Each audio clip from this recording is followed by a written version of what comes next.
La historia detrás del himno. Sublime Gracia.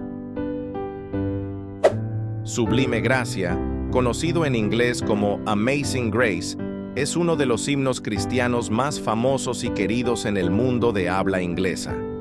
Su historia está envuelta en una narrativa de redención personal y de un profundo impacto en la sociedad. Sublime Gracia fue escrita por John Newton, nacido en Londres el 24 de julio de 1725.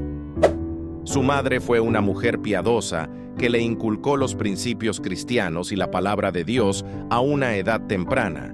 Pero ella murió de tuberculosis cuando Newton tenía 7 años y la segunda esposa de su padre no tenía ningún interés espiritual. A la edad de 11 comenzó a navegar con su padre, quien era capitán de barco, y realizó 5 viajes al Mediterráneo por los siguientes 7 años. Su vida fue en decadencia hasta los 23 años. Newton era un joven con una lengua profana y un carácter rebelde que lo metió en muchos problemas, trayendo sobre sí duras aflicciones que en más de una ocasión casi acaban con su vida. Newton perdió su primer empleo en una oficina mercantil debido a su comportamiento inestable. Pasó sus últimos años de adolescencia en el mar antes de ser reclutado por la fuerza en el HMS Harwich en 1744. Newton se rebeló contra la disciplina de la Royal Navy y desertó, pero lo atraparon, lo pusieron bajo custodia y lo azotaron. Eventualmente convenció a sus superiores para que lo dejaran subir a un barco de esclavos. Finalmente terminó siendo empleado de un traficante de esclavos que era dueño de una plantación de limoneros en una isla frente a África Occidental. Allí era tratado cruelmente y terminó vistiendo harapos y suplicando por comida. Providencialmente, un barco fondeó en la isla y, para sorpresa de Newton, resultó pertenecer a un hombre que conocía a su padre. Aquel hombre logró liberarlo de su esclavitud.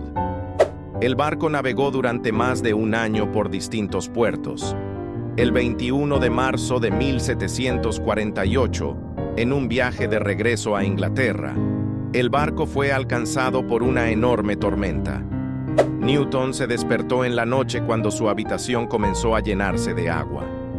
Mientras corría hacia la cubierta, el capitán lo detuvo, le pidió que buscara un cuchillo y lo asignó a las bombas. En ese momento dijo: «Si esto no sirve, el Señor tenga misericordia de nosotros». Trabajó en las bombas desde las 3 de la mañana hasta el mediodía. Durmió durante 1 hora. Luego tomó el timón y condujo la nave hasta la medianoche. Al volante tuvo tiempo de pensar sobre su vida y su condición espiritual. Alrededor de las 6 de la tarde siguiente, parecía que podía haber esperanza. Pensé que vi la mano de Dios a nuestro favor. Comencé a orar, pero no podía pronunciar la oración de fe. No pude acercarme a Dios ni llamarlo Padre. Encontró una Biblia y obtuvo ayuda en Lucas 11:13. Razonó: si este libro es verdadero, la promesa en este pasaje también debe ser cierta. Necesito ese mismo espíritu, por el cual el todo fue escrito, para entenderlo correctamente. Él se ha comprometido aquí a dar ese espíritu a los que lo piden. Por eso debo orar por él. Y si es de Dios, él cumplirá su propia palabra. Pasó todo el resto del viaje con profunda seriedad mientras leía y oraba sobre las Escrituras. El 8 de abril anclaron en Irlanda, pero Newton aún no había entendido la grandeza de su nueva fe. Nunca tuvo a nadie que le brindara un discipulado ni que lo ayudará a dar los primeros pasos en Cristo, así que se convirtió en el capitán de un barco de comercio de esclavos y volvió al mar. El peso moral del tráfico de esclavos lo llevó de nuevo a tierra firme. Después de dejar el mar para un trabajo de oficina en 1755, Newton realizó estudios bíblicos en su casa de Liverpool. Influenciado por John Wesley y especialmente por George Whitefield, empezó a sentir vergüenza por su pasado como traficante de esclavos al conocer a su Salvador de una manera más genuina. Se ordenó al ministerio y en 1764 empezó a liderar una iglesia en Olney, Buckinghamshire. También desarrolló un apetito insaciable por conocer más la palabra de Dios. En 1769, Newton comenzó un servicio de oración el jueves por la noche. Para el servicio escribía himnos que se cantaban cada semana. Newton desafió a William Cowper, un poeta que se mudó a Olney, para ayudarle en su labor pastoral y escribir himnos para estas reuniones, lo cual hizo hasta que cayó gravemente enfermo en 1773. Newton más tarde combinó 280 de sus propios himnos con 68 de Cowper, en lo que se convertiría en los populares Olney Hymns.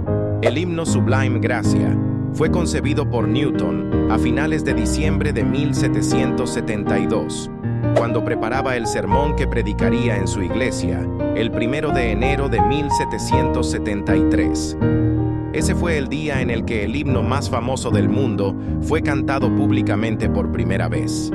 Newton decidió que aquel sermón sería sobre Primera Crónicas 17, 16 y 17. Ahí se encuentra el inicio de la oración que David presentó al Señor después de que el profeta Natán le dio a conocer la promesa y bendición de Dios sobre su descendencia. ¿Quién soy yo y cuál es mi casa para que me hayas traído hasta este lugar? Y aún esto, oh Dios, te ha parecido poco, pues que has hablado de la casa de tu siervo para tiempo más lejano, y me has mirado como a un hombre excelente, oh Jehová Dios. Pero Newton quería enmendar los errores de su pasado, por lo que se propuso ayudar a William Wilberforce a impulsar la eliminación de la industria de esclavos en el Imperio Británico.